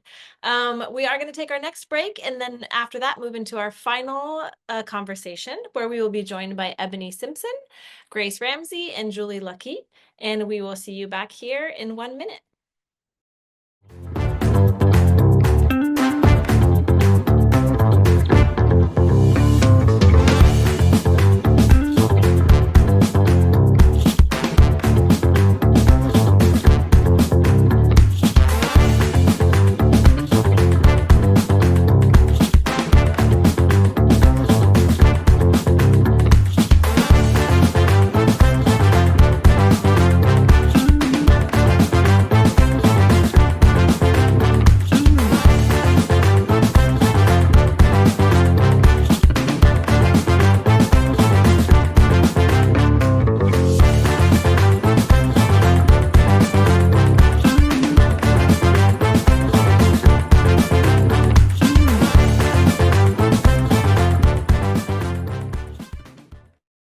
Welcome back, everyone. Welcome back. And for our last session today, we will round out these discussions on local level solutions with another fireside chat between three women who are on the ground doing powerful and innovative work in their communities to advance systems reforms to build women's political power. And we all, trust me, we all have something to learn from the work that these three women are doing. Thank you so much for the questions that you all are putting in the Q&A. Please keep them coming. This fireside chat will also have some time at the end to answer more of your questions. So yep, please put them in the box, the Q&A box down there in your Zoom dashboard. And we do invite you to keep your questions short and positive, as this summit is all about seeking and celebrating solutions to the challenges we face. Okay, now let's meet our panelists. We have Ebony Simpson. Welcome, Ebony. Ebony Simpson's background and passion lie at the intersection of social justice, equity, community efficacy, and public policy. She is the executive director of the New Majority New York City, which is a political organization dedicated to advancing gender parity in New York City electoral politics. Previously, she served in various roles at the Lower East Side Girls Club of New York, which if you haven't checked it out, you should next time you're in Manhattan. It's amazing. And she also served as co-director there from 2020 to 2023. Welcome, Ebony. Next up, we have Grace Ramsey. Hey, Grace. Grace brings over 10 years of experience on working on voter education campaigns across the country, all the way up to Alaska. She began her career as an organizer with Fair Vote Minnesota's Rank Your Vote campaign. Then she went on to become the deputy director of outreach at Fair Vote and led voter education and organizing campaigns as a consultant with Democracy in Action, before now co-founding her own organization with Maria Perez called Democracy Rising, which they co-founded in 2020. And so over the course of her career, she has come to deeply understand and appreciate the power of community organizing. Welcome, Grace. And last but certainly not least, we have Julie Lucky. Julie Lucky is the executive director of Alaskans for Better Elections, which advocates for changes to the Alaska electoral system. And these changes are meant to empower voters, to increase competition for elective office, and improve voter access. Not only do they do that in their C4 work, it's also a C3, which focuses on educating voters, policymakers, and the public on the Alaska election system, which is a nonpartisan Final Four primary, so a nonpartisan Final Four primary, followed by ranked choice voting general election. And before joining Alaskans for Better Elections, Julie worked briefly with the Alaska Redistricting Board after spending more than 20 years working for the Alaska State Legislature. Again, we all have something to learn from all three women in this conversation. Thank all of you for being here today. I will pass the mic to Ebony.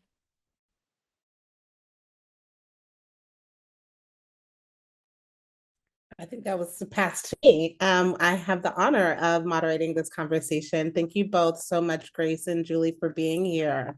I want this to be a conversation. I want to kick off. I know we got your bios, but would love to just, if you could tell us a little bit more about where you're from, like geographically and the scope of the work you do, why you do what you do, and one thing that you want all of us who are here on this call to remember as we dive into this conversation.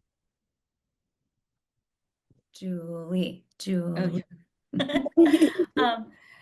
I always so I came from, actually, I grew up mostly in California. I was actually born in Korea to mixed race parents. So I've got an American, Caucasian dad and a from Korea mom. Moved over when I was about 4 and kind of lived all over the country. My dad worked for the Army Corps of Engineers. So I went to various places that have Army bases on them. And we were kind of Army base adjacent. And then I ended up in Alaska. I like to say, as a lot of women do, followed a guy, ditched the guy, but loved the state.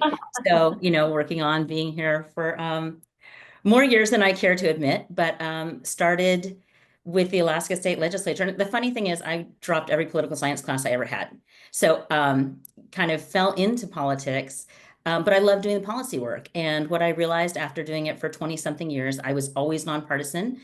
I think coming from a multiracial background, you're always like in the middle. And so I felt like I was always the one kind of bringing people to the table, trying to get people to agree on things. And I realized in current political times, it was difficult to bring people to this table. I don't know if anybody knows much about Alaska politics, but we had one session where a third of the legislature wouldn't even come to the Capitol to have sessions. So I decided either everybody has to be nonpartisan or no, there was not really a place for me to bring people to the table if we can't even get people in the same town. Luckily, that was right when the redistricting board was happening, so I helped with that. And then it was the year that we started to implement ranked choice voting and open primaries. Alaska's had open primaries for the majority of our statehood, but it was the first time we were implementing ranked choice voting. So I came on to help educate voters about how to do ranked choice voting. And now I'm here trying to protect and advocate for the changes that we've seen. I know that you probably asked another question I didn't answer, but I did want to start with, hopefully I can put things in the chat. This little article in the chat that shows that we have a majority state house for the first time in Alaska's history. So we hit that 51%. I think we hit 52% because our house is very small, but just so excited about that to see those winners. And 3 of our women beat male incumbents. So we had 6 new women this time and 3 of them beat incumbents in their offices. So anyway, that's my fun fact for today.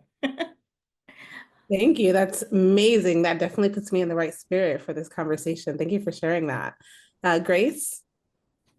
In terms of poli-sci classes, I'm the opposite of Julie.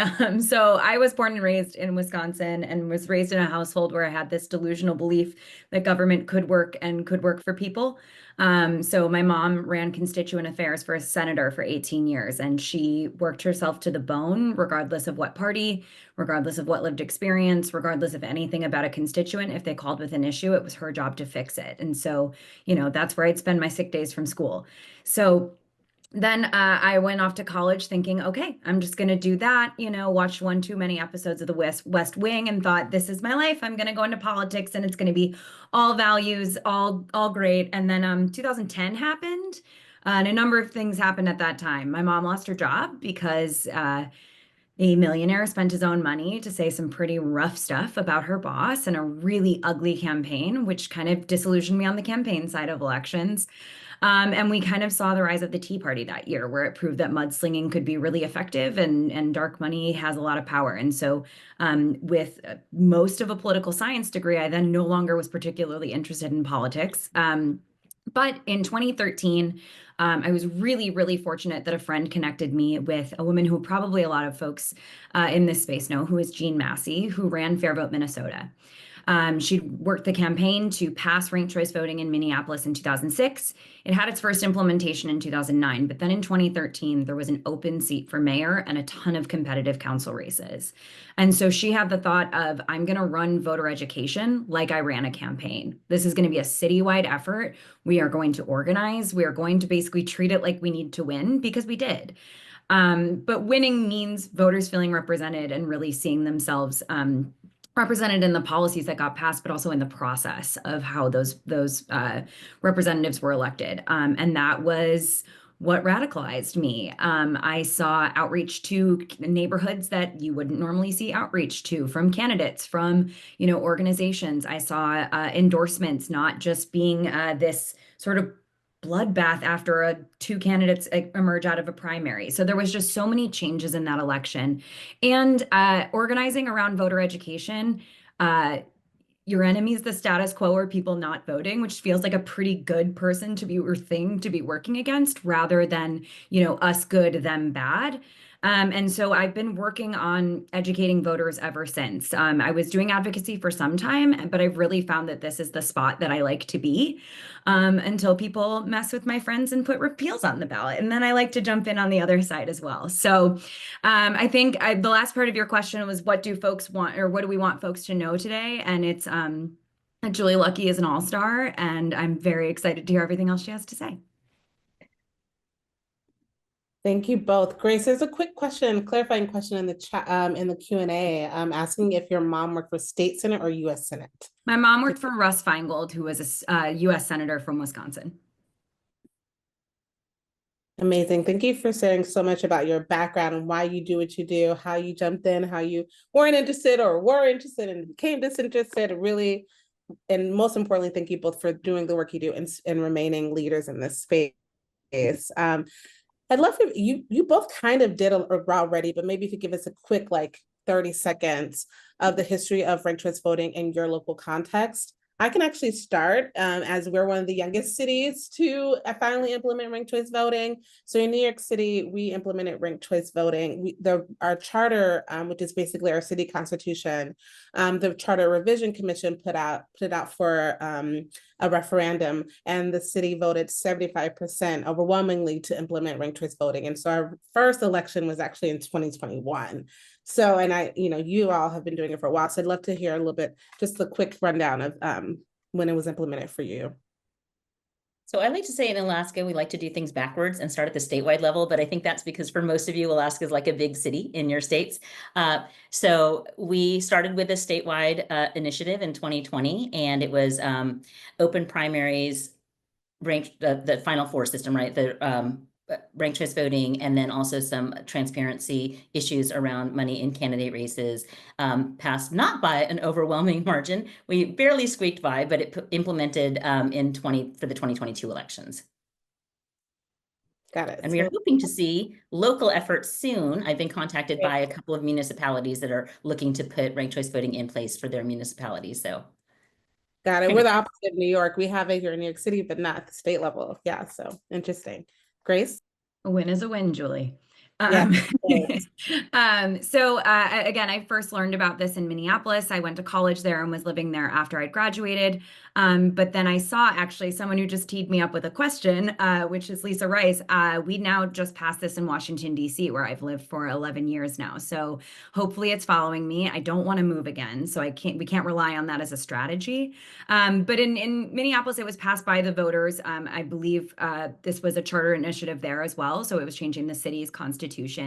But in the places I've worked across the country, I've seen it passed in all different kinds of ways. I do national work. I just happen to live in places where there's exciting local things. So I've seen ballot initiatives. I've seen it passed by city councils, all different ways. So there isn't one route to get there. And that's with any electoral reform, but it's been really interesting to see, particularly when it's on the ballot, there's just this added level of buy-in from folks, and there's an added level of opposition. So all of these things have their pluses and minuses, but yeah, it's excited to see it expand. I know the implementation in New York was pretty amazing in 2021. So I want to hear you talk about that a little bit more as well at some point.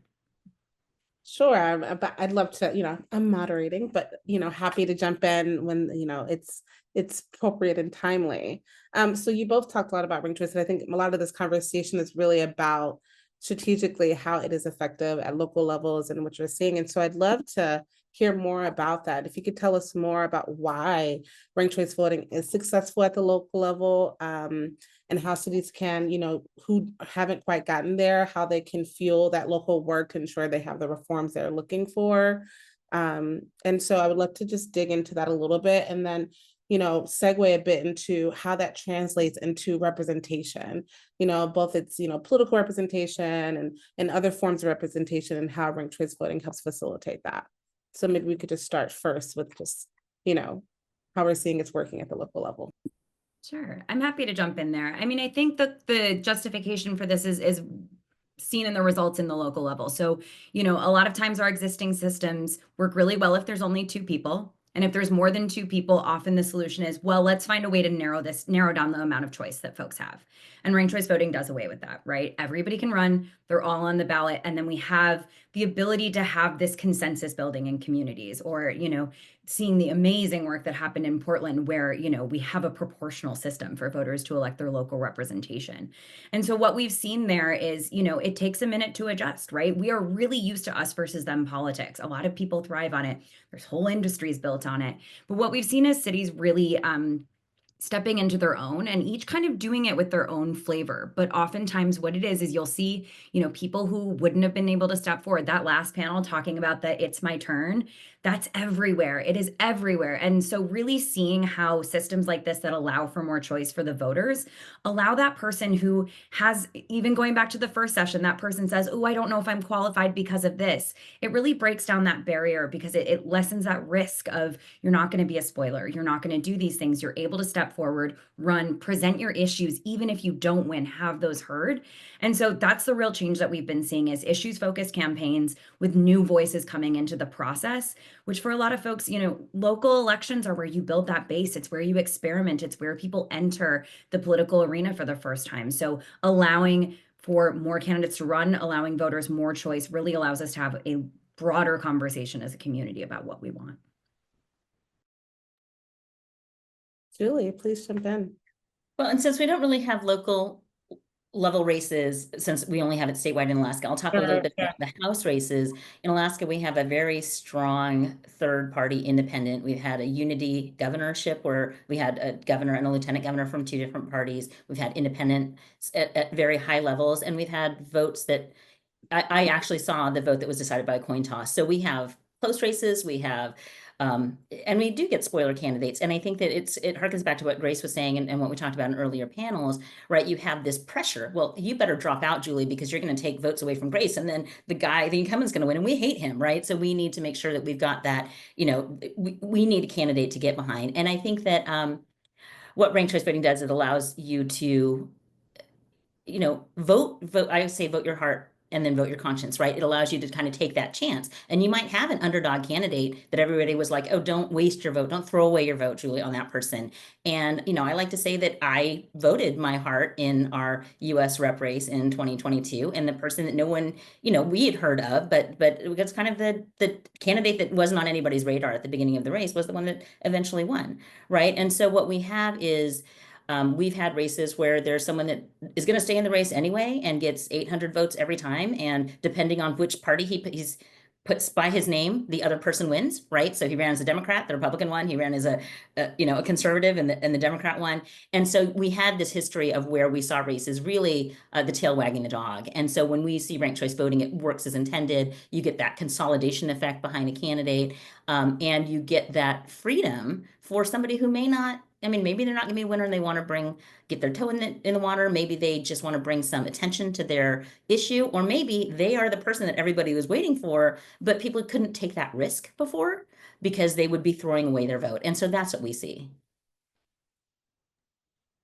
Totally. You know, when I think about what both of you guys said, I think a lot about, you know, the way ranked choice is important for both the voter and for the candidate, right? Those candidates who may not necessarily be the ones with the most funds or the most resources or the most name recognition, but that they can put themselves out there and put pressure on other candidates and ensure that their voices and their voters have a voice in the process. It allows folks who may be disinterested in being a part of the voting process to say, hey, at least there's someone I trust that I can at least put on down as my rank one. And, you know, I don't have to think that I only have these 2 options to vote for. And I think about New York, how critical ranked choice voting was to getting the first woman majority city council in New York City history in 2021. You know, for the longest time, we have 51 seats in the council, and there was no more than like 12 women in the council. And all those years that we've, you know, been this great city, it's unimaginable that it took till 2021 and how ironic or coincidental does that happen the same year that we implement ranked choice? It's not a coincidence, right? And so I think it speaks to these candidates who were seen as novices, as no one knew who they were, that they were able to build an issue-based campaign, like you mentioned, Grace, right? That you're able to have some semblance of proportional representation, which doesn't really exist in our democracy here in you know, the United States. And so having that ability, especially at the local level, is really critical. And so I'd love to hear more about how ranked choice voting has played a part in represented groups like women, like minorities, and folks who are disenfranchised generally from the system. If you could share a bit more about how we are using or can better use ranked choice voting to support those types of candidates, I'd love to hear more. So Julie or Grace, if you'd love to start.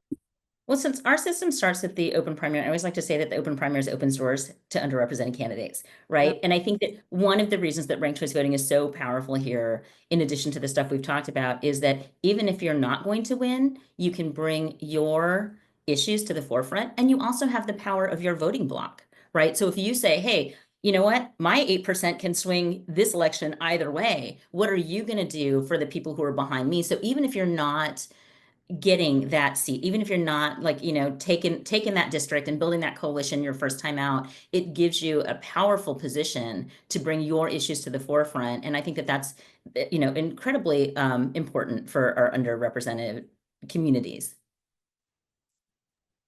Yeah, I would say, I mean, we've definitely seen an increase of, you know, you heard Johanna on the last panel, an incredible community organizer who made the leap. And like, organizing people is what so many folks out of underrepresented communities do, right? You build the net that was not given to you. You build the systems and the support that are not provided to you. And so who is in a better position to build a broad coalition of support to get elected? I mean, there is something, you know, I think in some ways ranked choice voting makes the unofficial official. It's the way that a lot of things are already working, is saying, okay, we need to make sure that this part gets cleaned up. No one's listening to us. So we're over here on this block. We're going to talk to the folks on this block, right? It's the same principle of building out that coalition to get to that 50% in a single winner election, or to build to, you know, the proportion of votes you need in a place like Portland, where you have proportional representation.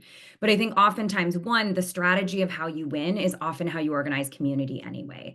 And then I think I already mentioned a little bit, but the second is that wait your turn, or that you'll ruin this if you do this, or we'll never support you if you jump in. You know, we've seen a shift in some places where it shifts from we'll never support you if you run to we'll never support you if you don't actually become a team player in this election, right? Where you can see those coalitions get made and unlikely relationships that can develop even between candidates themselves. And also on the last panel, I heard someone mentioned appointing their opponents to positions of power in the community. That's another thing that I've seen happen with a number of candidates from historically underrepresented communities, is running and presenting your ideas and presenting that you are a trusted messenger in a community with a vision has gotten folks appointed to positions of power. So then they have the experience that maybe, you know, all those sorts of things. So it allows you to put your hat in the ring. It really allows you to present that without the downside of, oh no, if you do this, we'll split the vote and all these bad things will happen, right? And so it takes down that temperature, but also just opens up the process to more folks.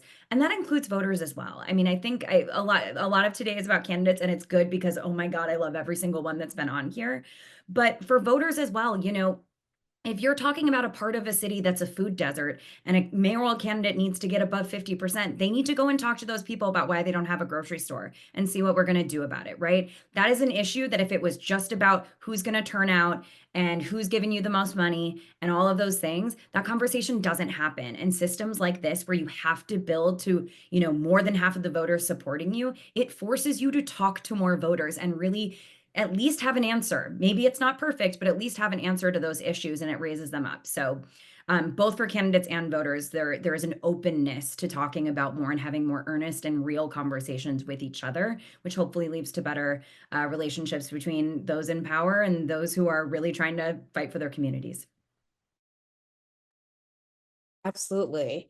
So, you know, both of you have talked about, you know, Gracie, you just mentioned DC just implementing ranked choice voting. And, you know, Julie, you're trying to get it at the local level here in Alaska. Could you share a little bit about some of the arguments against ranked choice and what would be your kind of number one rebuttal to some of these kind of top arguments?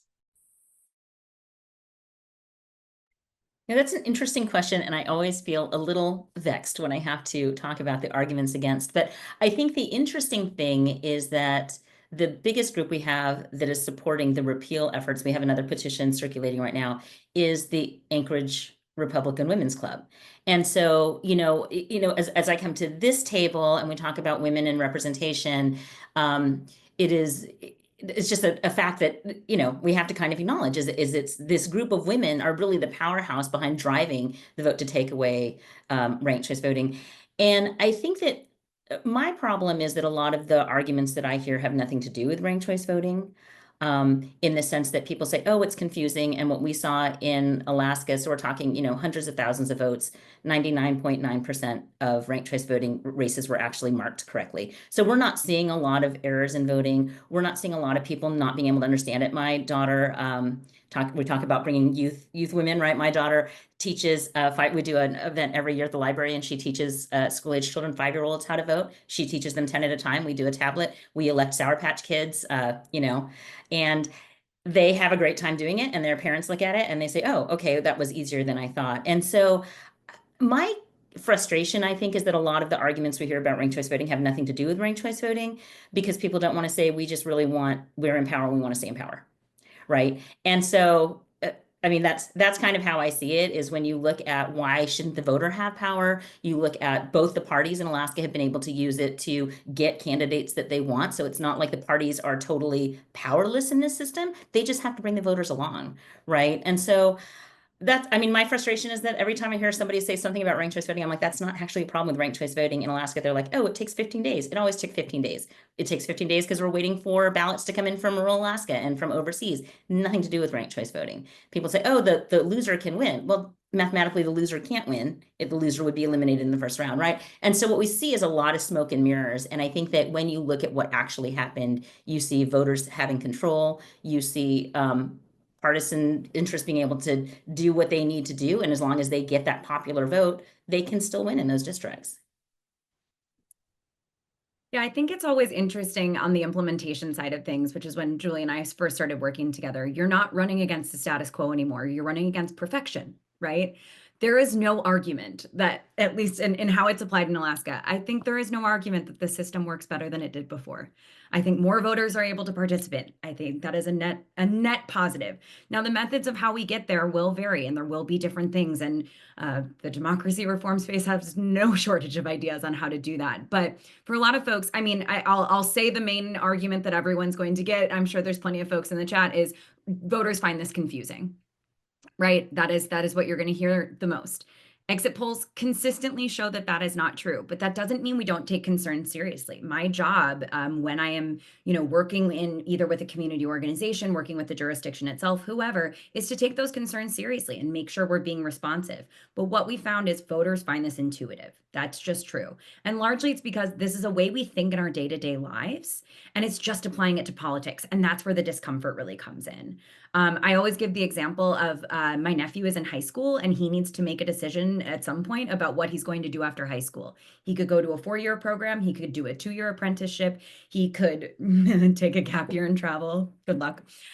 Or he could keep working at the awesome restaurant he works at, right? Tons of options, tons of things in front of him. He has to decide what his first choice is and work as hard as possible to get that. But if he can't have that, he has to have a backup choice. That is not low stakes. That is a very, very big decision, but it is a ranked choice voting thought process.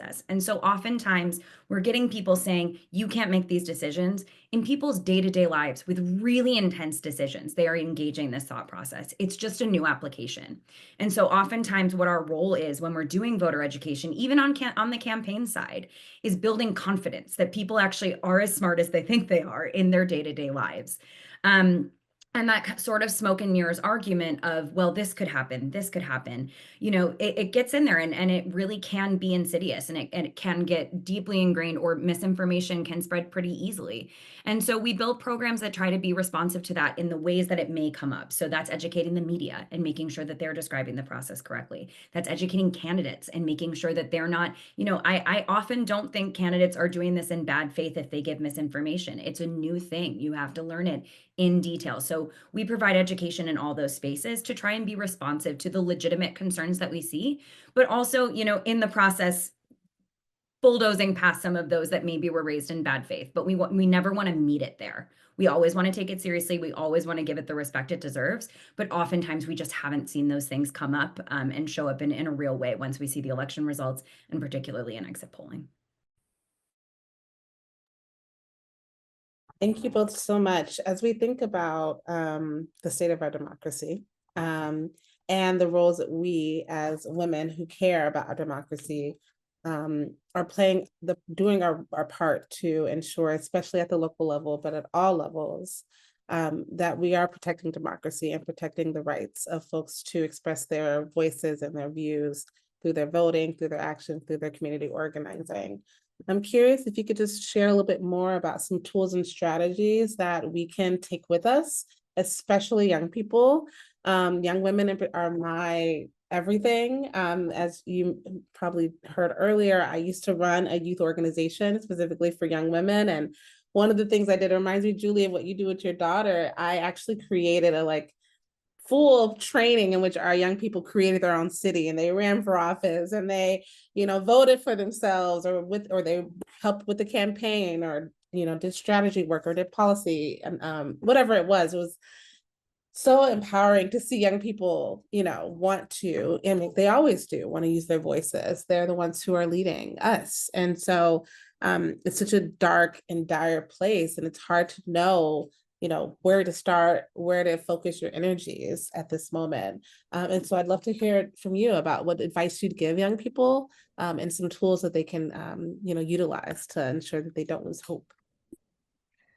I encourage anybody that wants more data about how our experience has been in Alaska to reach out to me, because we have lowered the age of our average legislator in Alaska. And this is why I think ranked choice voting, where you're opening that opportunity, is so incredibly important, because you can encourage young people to, put their feet in and see how it is. And maybe if they don't win, they'll become a legislative aide, or maybe they'll, just get their name out there and become a community leader. But we try to partner with all, we've been trying to partner with a lot of the local kind of youth organizations. So one of the people, since I come from a Korean background, there's Next Gen, which is a Korean organization in Anchorage, and we've been talking to them, and we're trying to make a larger coalition of other youth organizations. And I said, hey, if you think you should run for office, and if you're not going to run for office, you should vote, and you should take your grandma to vote and take your auntie to vote, because especially, if you're a second generation family, or an Alaska Native family, or, an underrepresented family, we're seeing a lot of decline in that older generation of our ethnic groups voting. I don't know how it is in other places, but I feel like we're seeing that in Alaska, where we've got a lot of people that don't run out there. And I said, you as a young person, we've had races decided by a coin toss. We've had races decided by 1 vote, by 7 votes. And I said, if you take 7 of your friends, you could win this thing, right? You could get the candidate you want. And if you don't see the candidate you want with ranked choice voting, you could be that candidate. And so I think just encouraging our young people to take part in it, showing them there's opportunity, because they need to be at the table, even if they're one voice out of 450 something or one voice out of 40 in Alaska, right? It is still bringing that voice to the table. And without bringing their voice to the table, they're not going to see positive change. Love that. Yeah, so I mean, I have lived in Washington, D.C. for most of my adult life, and this is a rough time for the community that I live in. But I mean, hearing the lessons today just reaffirms what my internal dialogue has been, and which is reinvest, build community where you are. So actually, like last night, my block, everybody came out on their front porches and we just asked, how's everybody doing? How are we doing? Then somebody said, oh, our city councilor's having a listen and learn next week. Let's all go and raise these things, right? Where it's like, reinvest where you are. I think for young people, one, caring is cool. Like investing in where you live is cool. And I always try to dig in there, there are things happening that if you tap in and you participate, it just builds those relationships even deeper. But I think for all young organizers, one of the first things that was ever said to me in a meeting was that relationships are the currency of power. The folks acting on our communities know that, but we need to know that too. Right. So it's the people along the way that are your support system. I mean, I think of people like Julie, who I've worked with for years now, and I think of not only taking inspiration from the work that she does, but also taking the time to sometimes give her a call and say, I am losing it. I am approaching burnout. Help me. Right. So relationships, both in the occasionally transactional, hey, help me get what I need, and I'm going to help you get what you need, but then building on that and making sure those relationships are long-term investments. And those are going to be the people who get you through the really hard times. And it is hard.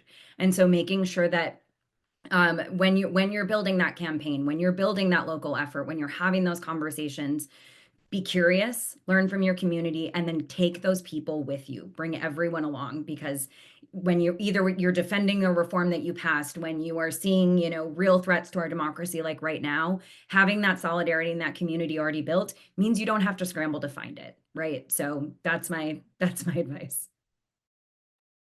Thank you both. I'm personally taking that advice as I continue to do the work I'm doing.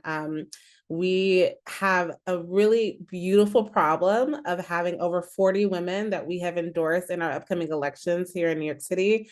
And because we are ranked choice and we also endorse in a ranked choice fashion, I'm able to connect with all of these amazing women who, are putting their voices out there and getting their issues amplified. And, I have the privilege of being able to go out there and listen with them and to canvas with them and petition with them. And, there are a lot of them are young people, like under 30, under 40, like really out here, not afraid.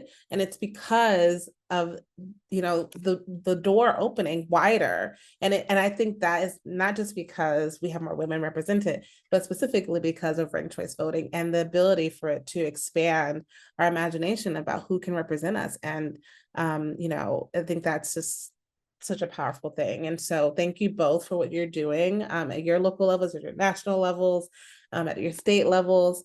And for inspiring folks to really use the tools that they have at their disposal. We have a few questions in the audience that we'd love to get into. A lot of them are focused on ranked choice voting.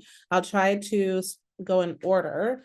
And so we have a question from Trevor asking about, kind of expanding more about the arguments against implementation, and specifically asking about the argument about ranked choice voting costing too much and taking too long. I think, Julie, you did jump into that a bit. So the question is, are there any studies that look at the cost of implementation? And if you have any information on that, please share.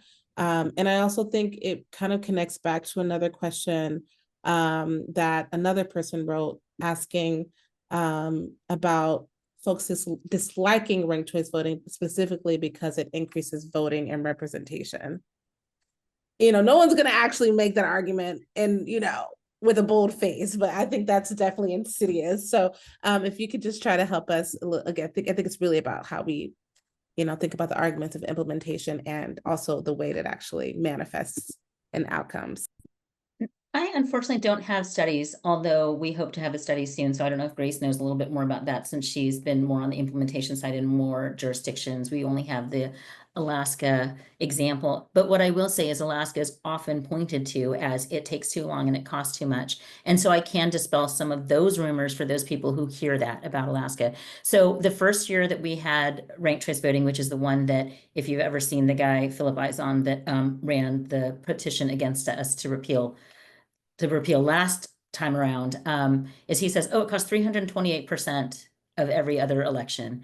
And so they have that number out there. But what happened was we had a US congressman die, had been held the office for 49 years. And we also didn't have any districts in Alaska. So we had to have the first ever mail home election, the first ever all absentee election that we've ever had in the history of our state. And then we also had to have 2 concurrent elections implementing ranked choice voting in a very short period. So what happened was we did spend a lot of money the first year. I don't think that we had to spend that much money, but what happened was we had two different election cycles happening one on top of another. We had delays in redistricting that were causing problems. We didn't even have polling places when we had that special election. So polling places were changing, districts were changing. There was a lot of voter education that had nothing to do with ranked choice voting. So what I can do is, if you hear that about Alaska, I can provide you the facts of what it costs on an ongoing basis and what actually the ranked choice voting portion costs, as opposed to the inflated cost that you see talked about everywhere. Because when you look at, was 2022 an expensive election year? Yes. Was ranked choice voting the reason it was an expensive year? Not really, right? But we did up our education dollars because we had people using a system for the first time, going to places they didn't know where their polling place was. There were a lot of other factors that were happening. And when we talk about why it takes a long time, it really doesn't take a long time to run ranked choice voting tabulations.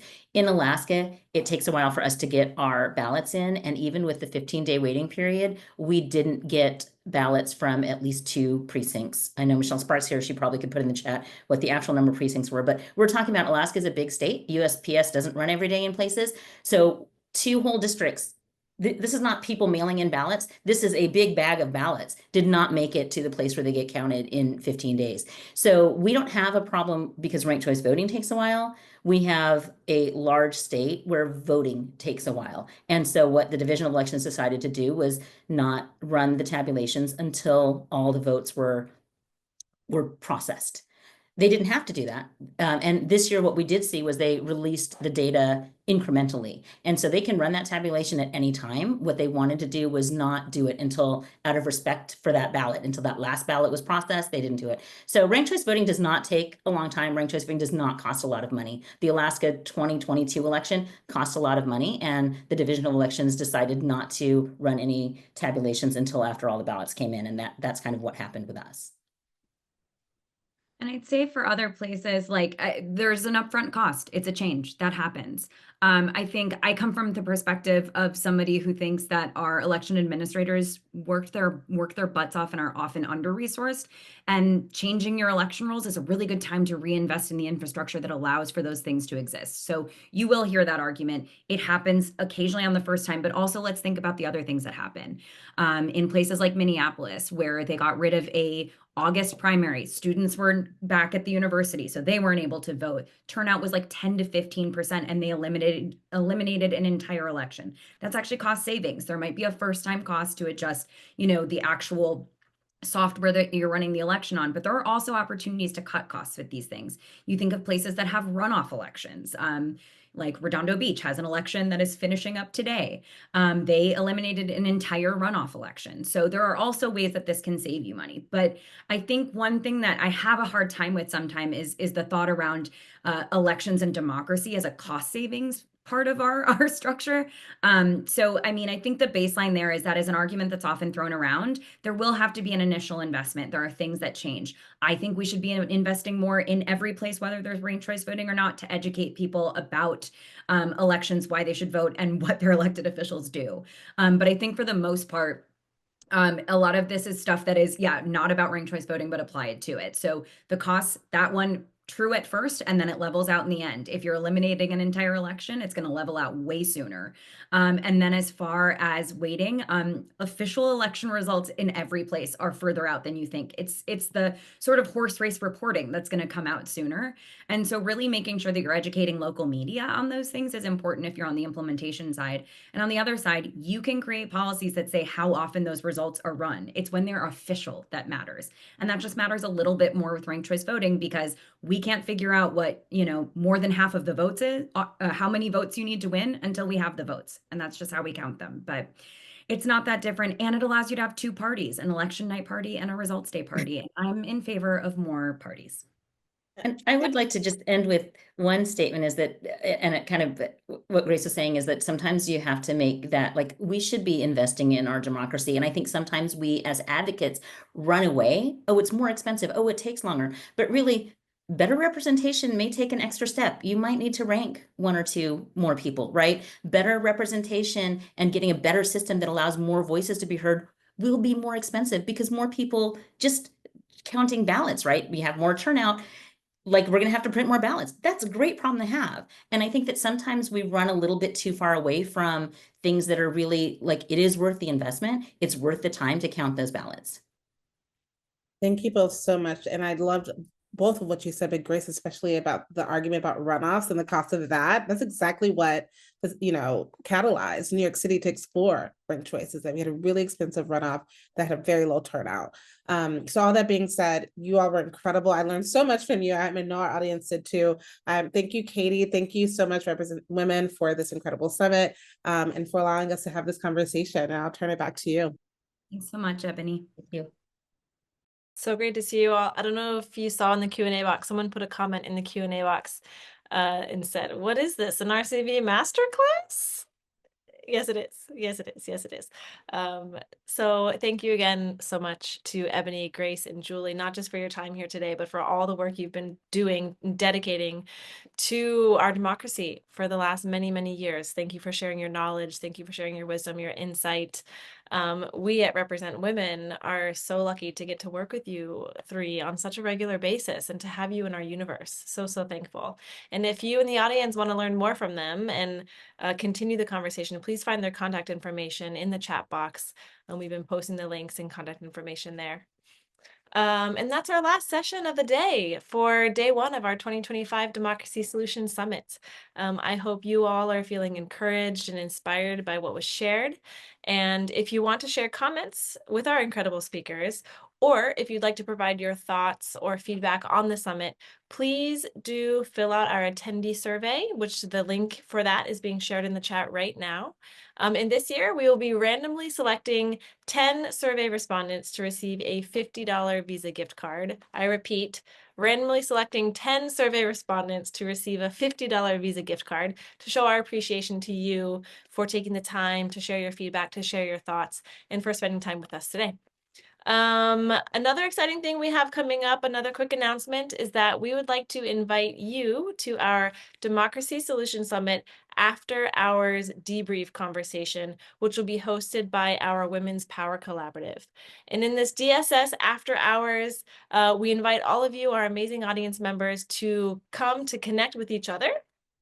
Also with some of the panelists who you heard today and we'll hear throughout the week, to ask questions, to collaborate with the Represent Women team, all about the summit and everything around building women's political power and system strategies. So we hope to use this DSS after hours time to build community with one another and to continue the conversations that we're having throughout this week. The DSS after hours event will be Tuesday, March 25th. From 3 to 5 p.m. Eastern. It'll be virtual, so it'll be on Zoom, and you can register using the link that Victoria just put in the chat right now. With that, that is a wrap on day one. We so look forward to seeing you here tomorrow for day two, where we'll be moving on from local level solutions to effective state level solutions. I will keep the webinar open for a few minutes just in case you want to grab some links from the chat, send some messages to our speakers, thank them, some messages of encouragement, either in the Q&A or in the survey. And if you have any questions for us, and have a wonderful rest of your day. And we'll see you back here tomorrow at 3 p.m. Eastern. Bye, everybody.